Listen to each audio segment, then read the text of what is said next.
Peace. What's going on, good people? Welcome back to Space Invaders TV. It is Wednesday night, uh, March the 29th, 2023. And as you see in the title here, I want you to take a good look at the pictures there at the bottom of the young man you see there, Rasheem Carter. Yes, a young man that was, how, how can I say, like, murdered in the most barbaric fashion. Okay, um, in Taylorsville, Mississippi, back in the fall of 2022, October 2022. And I want to go in and I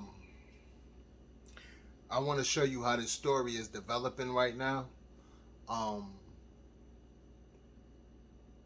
I'm not accusing at this moment, but I'm gonna show you how this story, how it's developing, and how it's shaping, and how it's forming, and how it's looking like foul play. Okay, and how it is foul play because this young man had his head severed. His body was dismembered. Like, he didn't do that to himself. So let's get into it. And I'm gonna show you how it's shaping up. And if you've been following my page, welcome back. Make sure you share, tell a friend, like, subscribe. We talk about local, national, and world events and issues. The things that you may talk about at your kitchen table with family, friends, and associates. Uh, Conversations you may have, at lunch with co-workers, um, and just like minds. I like to talk about that here. I don't speak on the music industry. I just speak on issues that affect us, everyday people. You know, and the things that we see that may go on in our communities. So that's what I like to talk about, those issues. Um, and this is just one of them. This is just as one of them. Another one, I should say. So, and if you've been following me, you know that when I talk about many stories, I like to give you fact, let you fact check me and see where I'm getting my information from. So anytime I like to talk about a certain situation, I like to go to where it started. So wherever city and state the issue took place, I like to go to their local publication and see what they're talking about, or their local media outlet, and see what they're talking about, how they're speaking on the issue.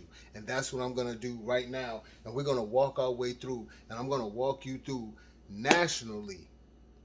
I'm going to walk you from locally how they started talking about this situation back when it happened in October of 2022 to right now up to this present day, what they're talking about now, and how it actually formed, how it's forming. I'm gonna walk you through it, and as I walk you through it, I want you to start like, you know what I'm saying, and you put your own what you think.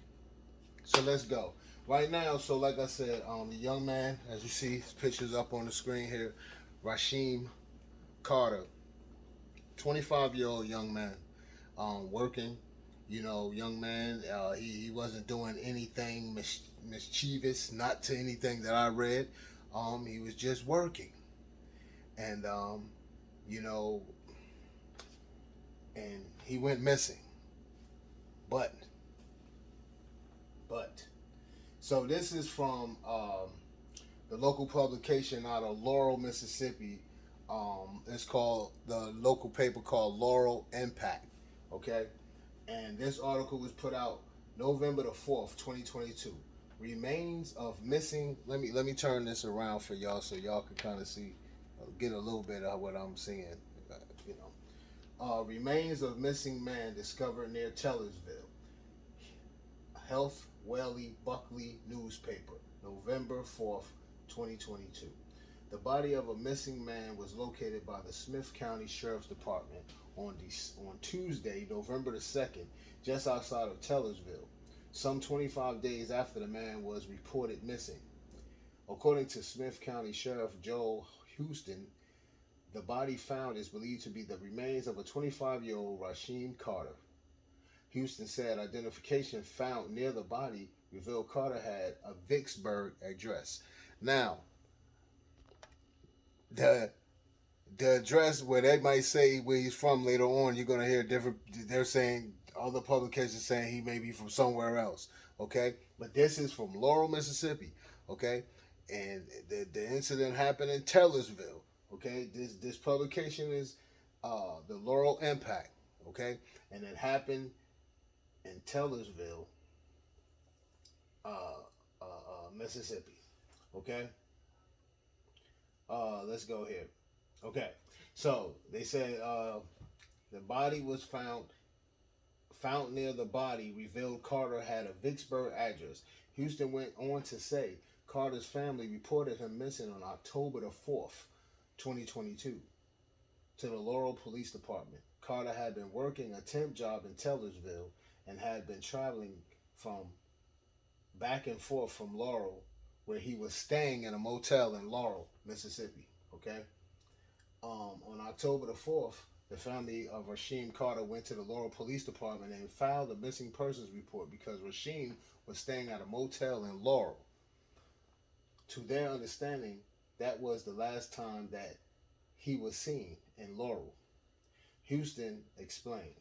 After further investigation, we learned that he was actually last seen on October the 2nd in the town of Taylorsville. He was working with a temp service at a local industry in Smith County, traveling back and forth from Laurel to Taylorsville daily to work.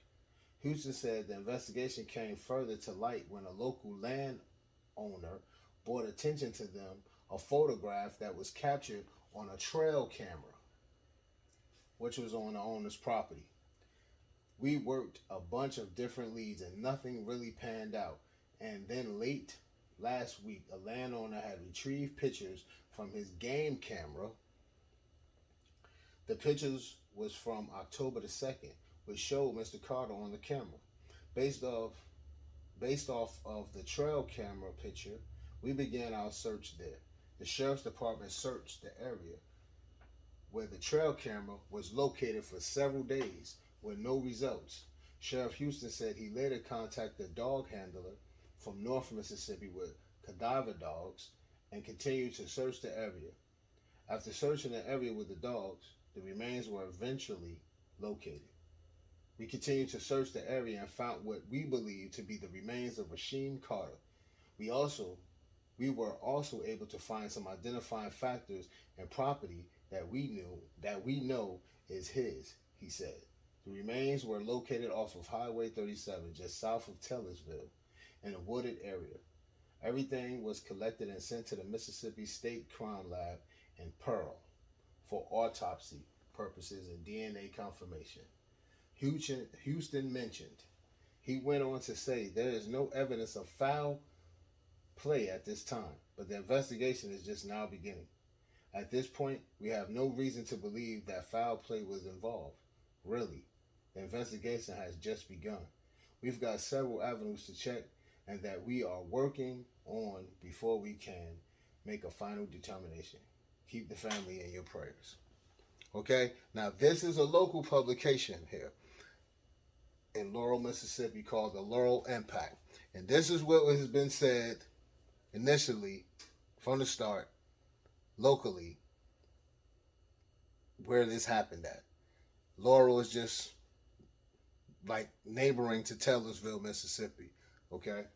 And once again, just to backtrack real quick, Rasheem he was working in Taylorsville, but staying at a motel in Laurel, which he was traveling back and forth. Don't know how he was traveling back and forth, what was happening. Was he getting rides from someone? Don't know. Really, as we go on, That's never really explained. How was he getting back and forth? You know, because at some point in here you will find that he was trying to get a ride back from Tellersville to Laurel. That's when he went missing. Okay. One thing that never changes. I'm gonna drop something on y'all real quick. One thing that never changes in this story, because now I'm moving from local and I'm going to a national, which is ABC News here. The next publication I'm going to, and I just want to show you something. One thing that never changes here is actually the dates he went missing, and really the dates he went missing, and where the points where he was leaving to and from.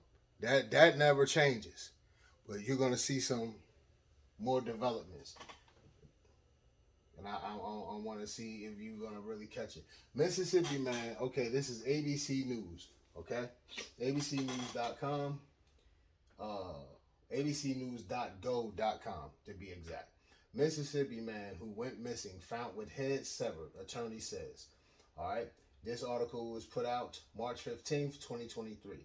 Okay, and just to show you some difference here, how far apart these articles are. Like I said, that the Laurel IMPACT, that article came out November 2022. We're going to Mississippi. We're going to abcnews.go.com. This just come out March 15th, 2023, 10:36 a.m. All right, by Nikayla Carter and Tusafe Nugasi. Okay, if I'm saying that right. Rasheem Carter, a black man from Mississippi who went missing late last year after claiming he was being targeted by white men in his community, was found dead with his head severed from his body, according to a recent release independent autopsy. In light of the result, Carter's family is calling for a federal probe into his death, arguing that the police explanation that there was no foul play does not hold water. Smith County Sheriff Joel Houston told ABC News the department stand behind its earlier determination that no foul play was involved in Carter's death. Earlier evidence didn't suggest anything, he said. Nothing is being swept under the rug, Houston said. There's nothing to hide. Houston added that the department is awaiting results of search warrants to rule out foul play. One thing is for certain, that was not a natural killing. This was not a natural death. This represents a man who was killed, attorney Ben Crump said during a press conference Monday, releasing the findings of an autopsy report by the Mississippi State Examiner's Office. Carter was reported missing 2 days after his last known sighting in Laurel, Mississippi, last October, days after telling his mother, Tiffany Carter, and the police about being targeted by white men in the community. His mother said at the press conference, around a month later on November 2nd, some of the 25-year-old's remains were found in a wooded area south of Tellersville. The Smith County Sheriff's Office said it had no reason to believe foul play was involved when they first found Carter's body last year, according to statements released on Facebook a day after he was found. The sheriff's initial statement sparked small peaceful protests throughout the community, with members skeptical of no foul play. I don't want to stop right there for a second, right? The young man complained, Rasheem Carter, he talked about him being followed by white men, okay? By groups of white men, right? And then he comes up missing, and then you find his head severed from his body dismembered, and you're saying that there's no foul play. Now, there are other things that play into it that I think it's another possibility that could have happened as well, that could have caused his body being dismembered. But I'm gonna leave that alone for now until later on, because I'm gonna continue to follow this story. But moving on, let's go. Let me speed up a little bit here. Let me get past some things. I don't want to talk too much about what Ben Crump is saying. I just want to talk about some things here, like the factual evidence of what we have now and what you really know. Is one thing he was working. He was going from Tellersville to Laurel, Mississippi. Okay, from Tellersville, Mississippi to Laurel, Mississippi, which is neighboring cities to each other, towns or whatever. Okay, he complained about him being followed. Okay, you're gonna continue to hear that from different articles. I'm gonna read at least 3 more articles off briefly. All right. Let's see here. I'm trying to skip through real quick. Um, all right, let me get right here real quick, because this was some things change at. Days before he was reported missing, Carter discussed with his mother his concerns for his safety, detailed in a message between the two. After specifying a name in a text message who Carter felt threatened by, he continued in the message that if anything happens, he's responsible for it. He got these guys wanting to kill me, according to text messages his mother read during the press conference. My son told me that it was 3 truckloads of white guys trying to kill him. And at the time that he told me, as a mother, I had to think fast. So I told him to go to the police station because I felt in my heart they would serve and protect like they are obligated to do, Tiffany Carter said. Carter visited the Taylorsville Police Department on 2 separate occasions leading up to his disappearance. According to Tommy Cox, the chief of the nearby Laurel Police Department, which filed the initial missing persons case after the family came to them for help. The Taylorsville Police Department did not immediately respond to ABC News for comment. This doesn't seem like the act of just one individual, Crump said during the press conference. It kind of lines up with Tiffany said. There were a lynch mob of 3 trucks chasing her son before he went missing. All right, and to go back real quick, because you're gonna see a change here. When Rasheem Carter sent the text message that he was actually saying, because see, I want to show you how this case is building, and how some seems to be media outlets, they keep out a lot of stuff, that should be said. If you're going to tell the story to the public, put it out there. But I just want to show you how it starts to develop. Okay, but who he's talking about, who Rasheem is saying, in the one where he texts his mother, he said, after specifying a name in a text message who Carter felt threatened by, he continued in the message that if anything happens, he's responsible for it. He got these guys wanting to kill me. Well, he's referring to, when he says he's talking about the guy that he works for, okay? And his name is Stephen. Shoot, my brain just went blank, folks. His former boss name is Stevens Clemens. Okay, that's who Rasheem is referring to in the text to his mother. He's letting her know, if something happens to me, he did it. All right. So now moving on, we going to News Nation. All right, News Nation. This is another article, and they're speaking. Okay, they actually did a whole. Actually, I want to let you. I don't know if I can get you guys to hear the whole thing. Let's see here. No, I can't get it. Well, I'm going to read off briefly what's going on here.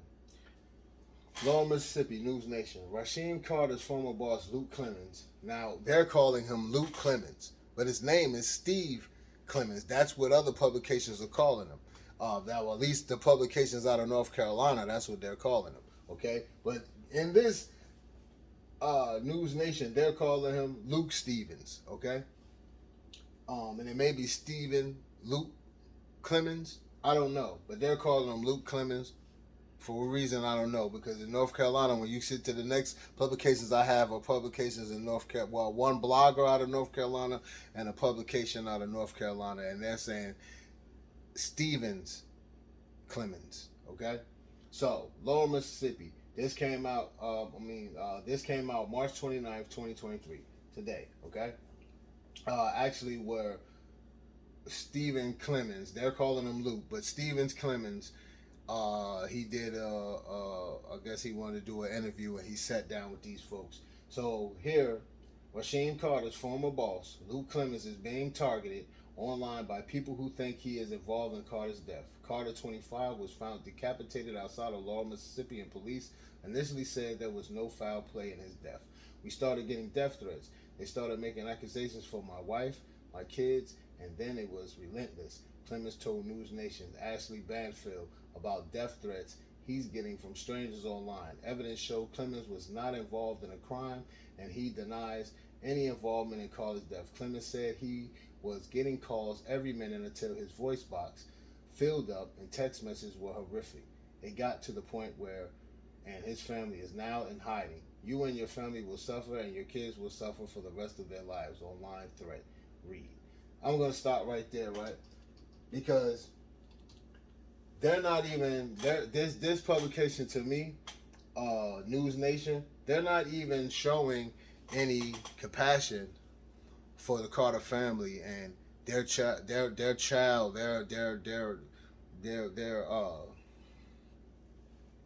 family member being killed in a barbaric fashion. This publication right here, News Nation, they're just more concerned about the owner and how it seems to me, I'm not accusing them of anything, but what it seems to me is that you're playing the victim card. You're saying that people were texting you and threatening your life and doing all of this. But as you go on, you will find out that who's actually threatening you. You're in North Carolina, Stevens. That's where it said you reside at, right? So who's threatening you? Who's calling and threatening you? Who's saying these things to you? And why does it seem like there's more compassion to you having to go into hiding than it is? And if you're sharing so much information and share so much information with the family, why would you be getting these type of messages anyway? You know, if you're sharing so much and you're being so out front with it, why are you? And if you're going into hiding, let's be clear here. How much are you really assisting? If you're going into hiding, that's just a question. You know what I mean? It's just questions that has to be raised. You know, it just doesn't look right. All right. And like I said, this publication here, this News Nation, they're not showing no compassion to, you know, the Carter family and what has happened to Rasheem Carter.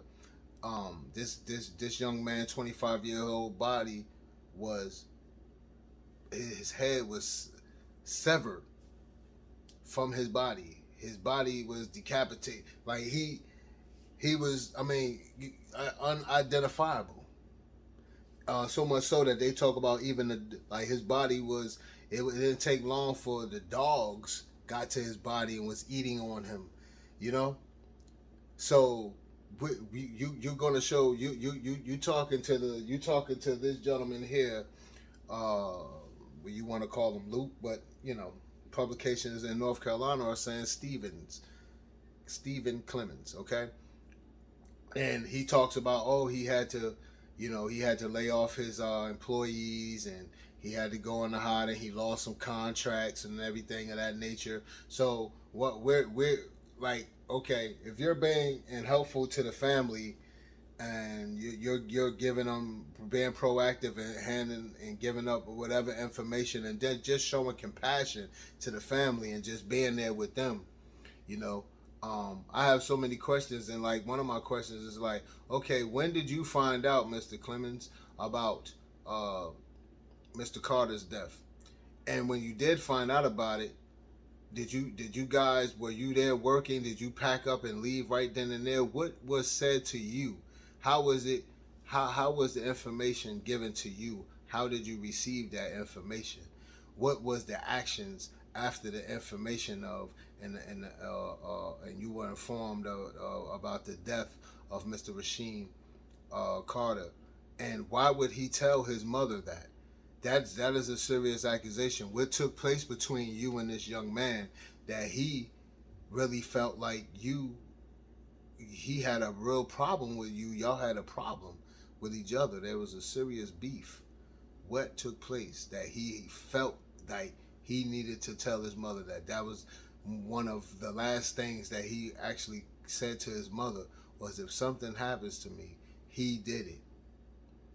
You know, I don't want to use it. It might seem cheesy the most, but even when you ever watch certain movies and they always, somebody does the same type of thing, that type of, that's kind of played out in movies, and somebody says, yeah, if it was such and such that killed me, he did it. They give, in their last breath, they get to tell whoever's there who killed them, who did this. Why would this young man say such thing like that? What took place? What was you guys' relationship? And for so many things, I want to know, if he worked for you, why was this young man trying to get a ride back from work, from Taylorsville back to Laurel? Why couldn't he get a ride from his employer? You, in the article here, if you go to News Nation, and the article reads, Rasheem Carter's former boss denies involvement in death. That's what is the article on News Nation, okay? It was put out today, all right, March 29th, 2023, right? And my thing is, like,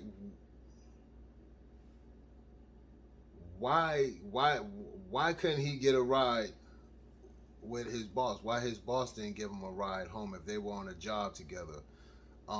What happened? Who was with him? Nobody was with him, right? What happened? Because none of this is being said. Like, why did he think he had a problem with you, or you guys had a problem? What took place? You're saying that in an article, like in the interview he had on News Nation, Stephen Clemens, where they're calling him Luke Clemens, he says he didn't. Him and Rasheem had he's saying the night that supposedly Rasheem, when he went, the night before he went missing, him and Mr. Clemens and Mr. Carter had a text message conversation, and it was about work and him talking about the future, working for him, down the road, and just talking about work stuff, and it's supposedly been like a good text conversation. So in none of that conversation, Rasheem never told you, Mr. Clemens, like he needed a ride back from Taylorsville to Laurel. He never told you that. But his mom's is saying that he sent her the text and told her that if something happens to me, it was Mr. Clemens, Stephen Clemens, who did it, his boss. Why would he say that? But you're saying something else. And also, Mr. Clemens' lawyer made reference of saying, like, yeah, we would like to see that text message because this is what's causing Mr. Clemens and his family to go into hiding. Oh, really? You want to see that text message so you can try to turn it around on these folks when they're the one in the pain right now because they lost their loved one in such a barbaric way. And where's the text message? Why don't you show us the text message, Mr. Clemens, and your lawyer? Why don't you show the text message of you, this nice conversation that you and Rasheem had, supposedly before he went missing or anything? Why don't you show us that? You want his mother to show that? Why don't you show the text messages that you claim that you saying that you had? That's all I'm saying. Once again, let's move on. So now we're gonna move on. That was News Nation. We're gonna move on to, this is a publication titled the NCB. The NCB. All right. Mississippi man told police he was being chased and threatened by white men, and they did nothing. This article come out December the 7th, 2022. Okay, and it was updated March 14th, 2023. By Gerald Jackson, okay? The NC Beat, all right? Let's go here. It seems like Rasheem being a black man was the reason he did not get help from the Tellersville Police Department when he asked them if he could stay there because a bunch of white men was threatening him, stalking him, and following him. The city of Tellersville is doing everything possible to silence Rasheem's story and his family's voice. However, Tellersville has a force to reckon with because the Carter family tells the North Carolina Beat that they will fight until Rasheem Carter gets justice. 2 days before Rasheem's disappearance, he told his mother, Tiffany Carter, that he feared for his life and that if anything ever happened to him, his boss was responsible. The boss is identified further down in this story, okay? Tiffany Carter told the North Carolina Beat that Rasheem Carter lived in Fayette, Mississippi, but was out of town in Tellersville. Now, I'm going to stop right there. So you see in Laurel IMPACT, the first article I read, it was said that he was from, they were saying like he was from Vicksburg. He had a Vicksburg, Mississippi address. Okay? So in this one, they're saying now, they're saying Tiffany Carter told North Carolina Beat that Rasheem Carter lived in Fayette, Mississippi. Okay? So you see how those two things, you see how these that's why I always like to get, I fact check, I'll read different articles and see what, get information from what. But if his mother is saying he lived in Fayette, Mississippi, then that's what we're going with. But they're saying his identification said Vicksburg. I don't know, but I have to go with the woman who birthed him, what she says. You know what I'm saying? Mississippi, Fayette, Mississippi, but was out of town in Tellersville, Mississippi, contract working with Georgia Pacific. She said that she spoke to her son on Saturday, October the 1st, 2022, and Sunday, October the 2nd, 2022, and that Rasheem was trying to get a ride from work in Tellersville back to his hotel in Laurel, Mississippi, where he was staying while out of town working. Tiffany said things took a turn when the co-worker Rasheem usually rode to work with when a co-worker Rasheem usually rode with to work told Rasheem that he could not ride with him anymore. Tiffany told the North Carolina Beat that when she spoke to Rasheem on Saturday, October the 1st, 2022, he told her that 3 white trucks full of white men were chasing and trying to hurt him.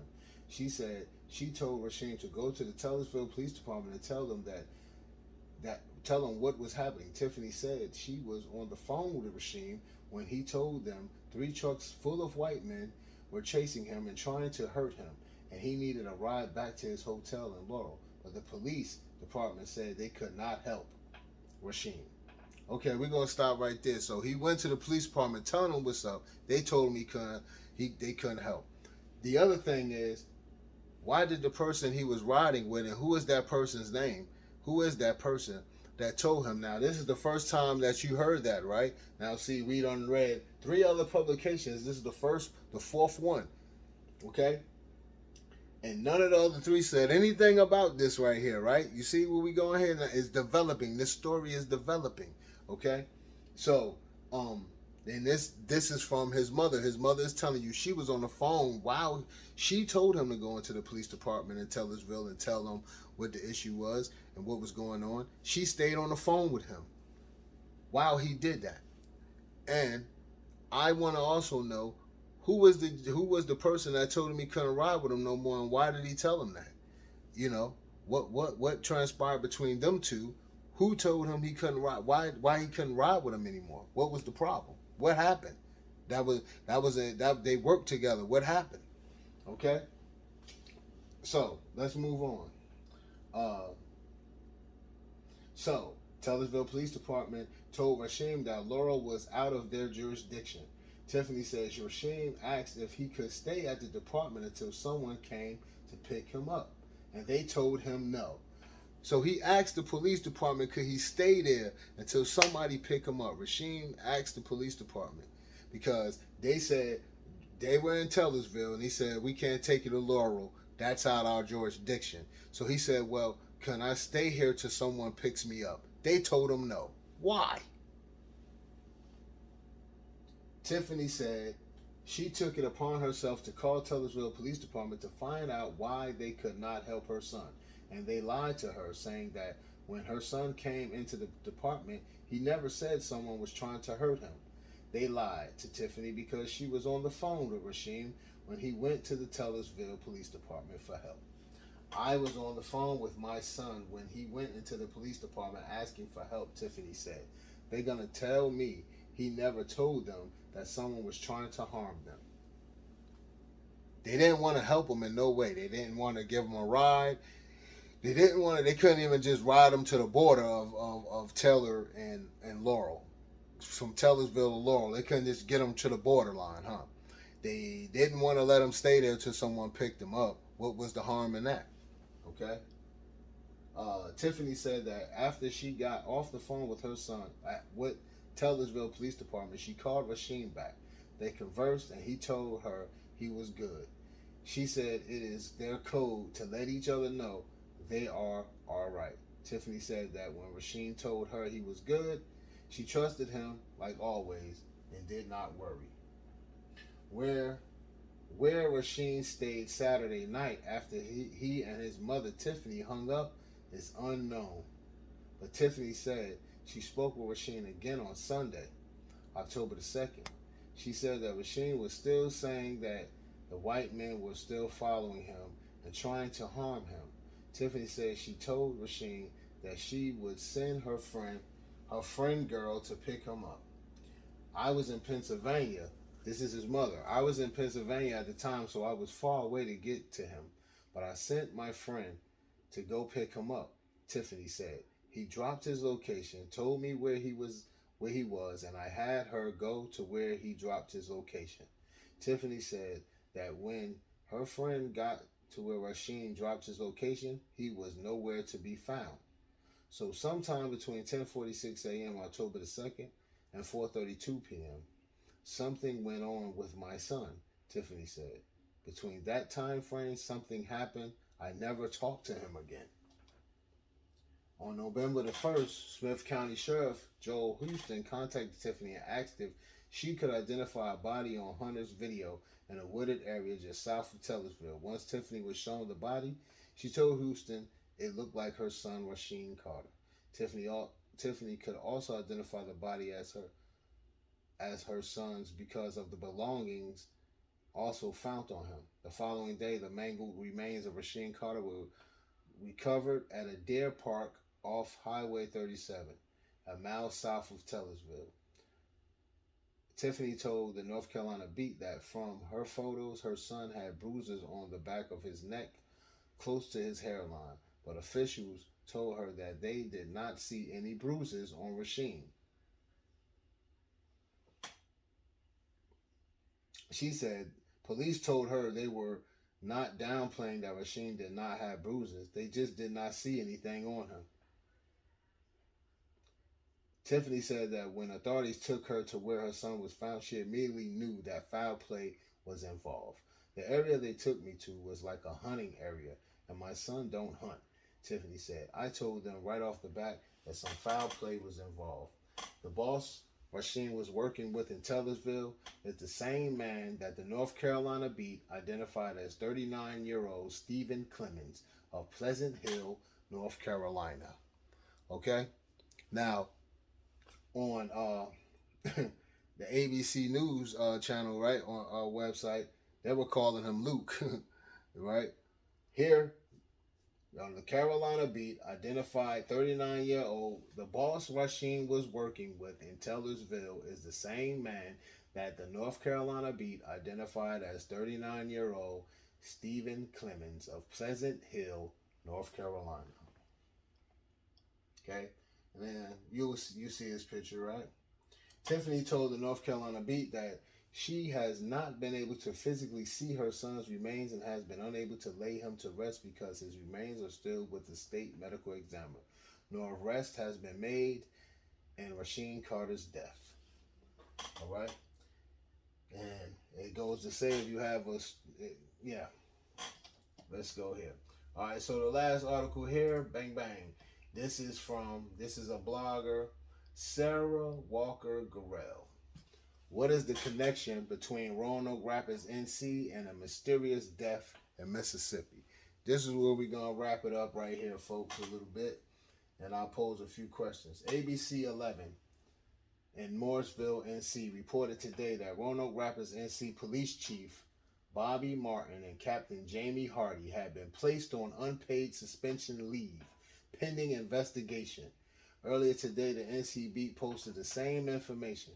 The NC Beat also included a statement that anonymous sources tell the North Carolina Beat that Roanoke Rapids, North Carolina Police Chief Billy Martin should have been Bobby, and Captain Jamie Hardy have been suspended without pay for allegedly helping Stephen Clemens stay informed on the next move of authorities in Mississippi. The article on the NBC Beat that references the anonymous source has since been deleted. ABC 11 also stated that the two were put on leave after city administration received allegations. Because it was a personnel matter, no further information was available. Rasheem Carter from Fayette, Mississippi. So now we have two articles. His mom said that he's from Fayette, Mississippi, and now and Sara Walker Gorrell .medium.com. She's also stating that Rasheem Carter was from Fayette, Mississippi. All right, was working on a contract at Georgia Pacific in Taylorsville. All right. Mississippi, when he disappeared on October the 2nd, 2022, Rasheem told his mother, Tiffany Carter, in his last conversation that white men were threatening him. He also related that his boss, Stephen Clemens, had targeted him, and if something should happen to him, Clemens would be the reason. The skeletal remains of Carter were found in the woods approximately 1 mile south of Taylorsville after the landowner spotted a shirtless man on his trail camera. The landowner returned the photo over to the Taylorsville Police Department, who then forwarded to the Smith County Sheriff, Joe Houston. So we're going to stop right there, folks. So what we have noticed here, everything that I read and the 1, 2, 3, 4, 5 articles that I read, right? What do we notice? That the dates never changed, right? We had a discrepancy at one. It was mixed up with where he actually lived. They said his ID stated that he was from Vicksburg, Mississippi, but his mom said he lived in Fayette, Mississippi, and also stated again here that he was from Fayette, Mississippi. It never wavered, but he was working. He was on contract. He was working. We know that he was working in Taylorsville and he was staying at a motel in Laurel, Mississippi. That never changed. But what you started to see from after the first article I read and the Laurel IMPACT, they never stated anything about it was he felt threatened or it was his boss that could have done it, that did it. No, you started to hear that story after the first article I read, right? That never changed. And in fact, you started to see that it started getting louder and louder, right? So I'm not accusing, I don't know. But as we know, as like I said at the beginning, watch how this is developing right now before your eyes. I'm reading it to you. It's developing. And I have my questions, that I'm going to pose briefly, right, is what made Rasheem feel like you wanted to harm him? What is it that why did he think that you wanted to harm him? That's my whole. And where's the morals, respect, and decency of the owner of the company that Rasheem worked for? Like, why I would feel like if this young man worked for you and helped put food on your table, I would think that you would be right there side by side with his mother trying to find out what happened. But it seems like to me like you running and tucking your tail. But why? There's just questions like why. It doesn't look right. Now I'm not saying that the threats that you're receiving, that they are warranted. I'm not saying any of that. But I'm saying is you have to understand too, on the flip side of things, that it don't look right. Okay. If you really care and you employed someone and they work with you, why aren't you standing next to his mother? You know, why are you tucking and hiding? You don't think that maybe his parents may need some security as well? Are you paying for security for them? We don't know how deep this goes. If they may be looking for his family or wanting to get at his family? You're in North Carolina, right? You're from North Carolina. They're in Mississippi. Um, are you offering any security for them in this time? Have you? Are you sending any funding to them to help them out for whatever that may be needed in the future? What are you doing for the family at this time? If you really claim and say that you saying that you guys had a good relationship, you don't even know why would he say that? If you had a great relationship, why would that young man say that? That is something serious to put on somebody. So it's just questions like why. Um, the other question is, like I said, like how do you have a peace of mind with security? You got a peace of mind and you have security and you go into hiding with your family, but this family doesn't even have. They looking for closure. They're looking for understanding. They're trying to get a peace of mind. You know, what are you doing to assist them? And besides, at this moment, from what I was seeing in the one article, and you did an interview today, that you're playing the victim. Um, and I'm not, like, once again, like I said, I'm not saying anything that, like, any threats that you may be receiving, Stephen Clemens, is warranted. I'm not saying any of that. I don't know. All I know is I'm reading to the people right now, and as I'm reading, you see how it's developing, right? We're gonna leave that right where it's at. You see how it's developing, right? You see how it can look, right? You know. Um, I want to read off my notes. When Rasheem told his mother he was being followed and that if anything happened to him, it was you, Stephen Clemens. Why would he say that? I just want to keep saying, why would he say that? Why would he say that? What issues did you have with Rasheem? Did you have a dispute of some sort? Why would Rasheem think you would want to harm him?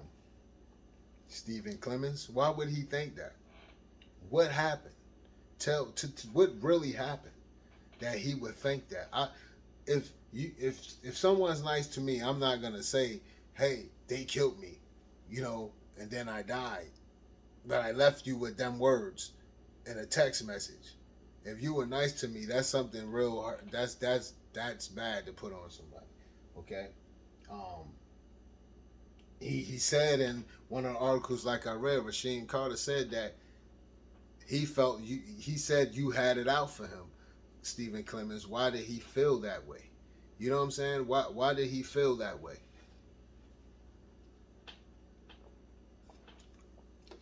See, we're not blaming anybody. You just need some answers, some questions. So, and I want to show you something here in closing, Mr. Stephen Clemens, and anybody that's close to him. Anyone working with Stephen Clemens at this point, I feel like you should be looking at him sideways right now. Anybody that worked with him, you should be looking at him with a side eye. But as an ABC news article here, so you guys can go to that because you can actually see the interview. The actual interview was abcnews.go.com. abcnews.go.com. And Stephen Clemens, where they calling him Luke Clemens, he did a sit down with his lawyer, and he talked about how he lost contracts, he had to lay off his workers, and he had to go into hiding with his family. Okay, but I just want to know why you think, do you see how it may look, Mr. Clemens? Like, you're not fully offering the assistance that you should. I feel like you should be standing side by side with Rasheem Carter's mother, and then maybe it won't look like it seems. You know what I mean? Um, Once again, I want to pose this question again in closing. Oh, there's two more questions I want to pose. When you found out the news again, once again, when you found out what happened to Rasheem Clemens, if you were there, I would assume, right? You were down there in Taylorsville, right? I would assume, right? Um, what did you do when you got the news yourself? Did you stay? Did you and your workers stay? Did you guys pack up and leave? What was said to you that you know made you at this point feel how you feel and feel that you needed to go into hiding? Beside these text messages, what transpired and what was said to you, Mr. Stephen Clemens? That's the real question. How did you respond once you heard that information? Did you not? Did you call his? Did you talk to his parents yourself before you reached out to lawyers? Did you talk to his parents yourself? You know what I'm saying? Um, how was your response after that? What did you do? Did you stay and continue working? Did you leave? Did you talk to his parents? You know what I mean? Did you express your condolences before reaching out to a lawyer? All of that really makes and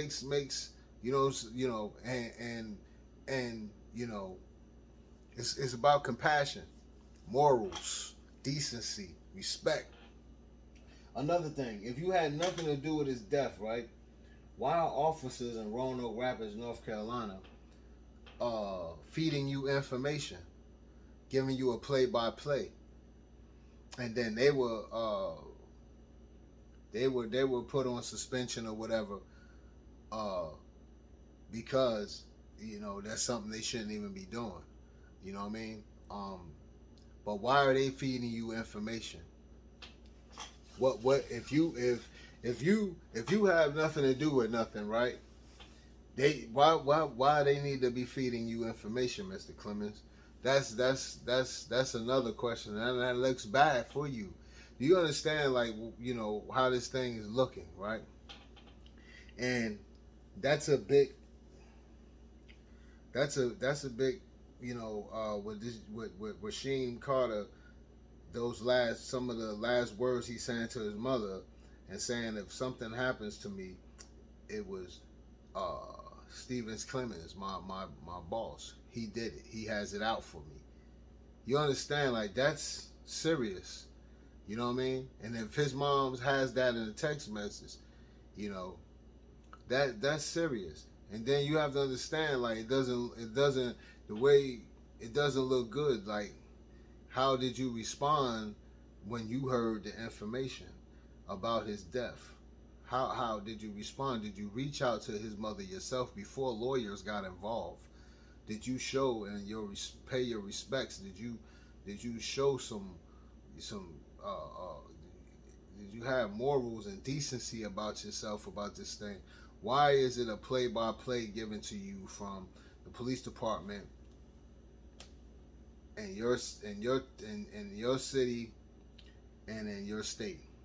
Why is it a play-by-play being given to you? What? Why is it being given to you so you can know so you can counter move, so you can know how to answer your questions, so you know the questions that'll be coming at you? It just doesn't look right. And we need to find out who was the person that, I don't know if it was a gentleman or a woman, who was the person that Rasheem Carter was getting a ride from, who then just told him he couldn't ride with him anymore. Why did they tell him that? What transpired between them two? Or who told that person not to give him a ride? Because ultimately, I can't blame that person, but ultimately that's when shit went awry, after he could no longer get the ride. Okay? So what transpired? Who told that person not to let Rasheem Carter ride with them anymore? or was it an argument between them two? What transpired? What took place there? So it's just so many questions, and as you can see in the article, the article, when the last article that I'm reading there, and it's talking, the last two articles, you start getting more and more, more and more meat on that bone, right? And you start to see now that there's more information coming out, and then you get, he was riding with somebody. They told him he couldn't ride with him no more. See, you were getting more towards the end, the last two articles, than you got in the first three. You know what I'm saying? But you see the buildup of how it, and that's why when I bring stories to you guys, I like to make sure that I bring to you as much information as I can, in black and white as I can. And with this story right here, when I looked into it, I just was trying to do my research, and it only took me a good hour to compile some things together.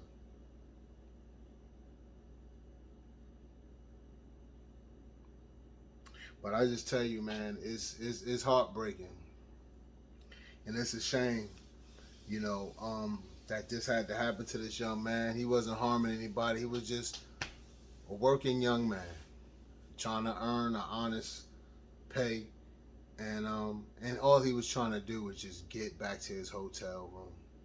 That's all he was trying to do, and he was denied that.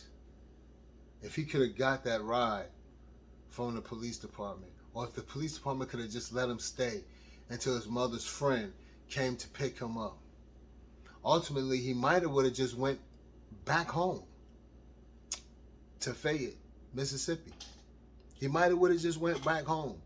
He might have went back to the hotel, the motel, grabbed his belongings, whatever he had left there, and he would have ultimately went home. Because if somebody was following him, he wasn't comfortable there anymore. He would have ultimately went home, and he could have lived to fight another day. Okay? But he was denied that. The police department had one job: to serve and protect. The Taylorsville Police Department, and you play a big part in that too, to serve and protect. And you lied to his mother. Not even his mother. What was the reason of lying to his mother? Not even having the common sense to think his mother was on the phone. Didn't even know his mother was on the phone. She heard the whole thing. She told him to come into your police department in Taylorsville, Mississippi. She told him to come into your police department. She told her son to go there for help, thinking that you were going to do your job to serve and protect. You denied him the service. You denied to serve him and protect him. And that young man was killed in the most barbaric fashion. Sometimes you sit back and you think about, there's some real cruel damn people in this country, man. And there's just some evil people in this country, man. And ultimately it comes down to it, they just hate them damn selves, man. So much so that they care nothing about lives. And you know what things that just kill me about that? Those type of people always want to work as public servants. They always want to work in public service. They want to work in police departments. They want to be firefighters. They want to work in these environments. These type of people like to work. And it's like, why do you want to work in these environments if you hate people, a certain group of people, so much? Why are you a racist, but you want to work in this environment where you are to serve the people? It baffles the hell out of me. Like, why? Why don't you just work in the backwoods somewhere, chopping down trees, some shit, away from society? Why are you wanting to work in the general public? helping, where you're supposed to help the people, and where you're actually, your salary is based off of the tax dollars of some of these people that you fucking hate. You getting paid, the people, you, your salary is coming from the people you hate. Some of the people you hate. It baffles. That gotta be. And you people should think about that sometimes too. You hateful people should think about that. Like, you're working around in environments of people that you do not like. Why are you even doing it to yourself? Why are you putting yourself through that? Why don't you save yourself the little brain that you have left? Why? I will never understand that. So, ladies and gentlemen, in closing, I'm gonna keep watching this story as it develops. I'm gonna keep on this story as it develops, and because it's quite interesting. There's gonna be a lot of twists and turns to this, and like I said, I'm not accusing anybody. It's just questions being posed, and if you take it as accused, as I'm accusing you, then that's on you. But I never accused anybody in this video. I'm just actually posing a question, and I guess I'll soon get the answers to that, huh? So yes, ladies and gentlemen, thank you for sitting through this with me. I hope you were enlightened on this story here. Some of you might have heard of it briefly or vaguely. I hope I enlightened you on this story, and I hope that you stay up with it and follow it too. And these publications that I told you about, where you can go look into this yourself more, I'm going to give you that here. Laurel IMPACT. That's one publication. That's the Laurel. That's a publication in Laurel, Mississippi.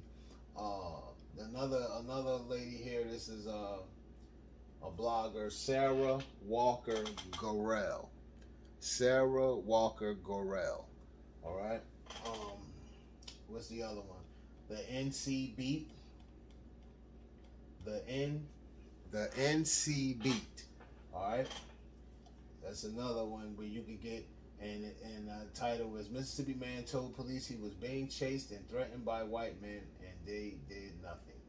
All right. Another one here, News Nation, and the title reads Rasheem Carter's former boss denies involvement in death. All right. What's this one? Which I didn't care for this one myself, abcnews.go.com, because they were just solely focusing on Stephen Clemens and how he was feeling and how his family had to go into hiding, just disregarding the life of Rasheem Carter and how he was so barbarically killed. They just disregard none of that. They didn't even talk about it. They just talked about, they spoke at it, and they just talked about what Stephen Clemens was feeling and how he had to go into hiding. He can go hide. The Rasheem Carter's family can't hide. They got to stand for their son, their grandson, their brother, their cousin. They got to stand for him, and they still got to be there in Mississippi amongst and the people that might have had something to do with his killing, his murder, are walking amongst them. They don't even know if they may be looking at some of the people, because there was more than one person that did that to him. So they don't even know if they're walking amongst or looking right at the people or the person who played a role in killing their relative. People don't think about that, man. See, it's funny how people like to play the victim, on things. It don't look good. That didn't quite look good. Your lawyer should have informed you better to not do the interview, and because that really ain't look good to play the victim and talk about what you lost when somebody lost their whole damn life for what sounds to be nothing but hate for whatever reason. But that's my time, folks. Thank you for tapping in to Space Invaders TV. I'm your host, Rashawn, aka Looker. Make sure you share it. Tell a friend. Tell a friend. Don't just keep this information for yourself. Spread it around so more people can know about this story like this and more stories that I have on my page here and channel, I should say. You know, it's all about informing people and speaking on topics. All right. Until next time, talk to you later.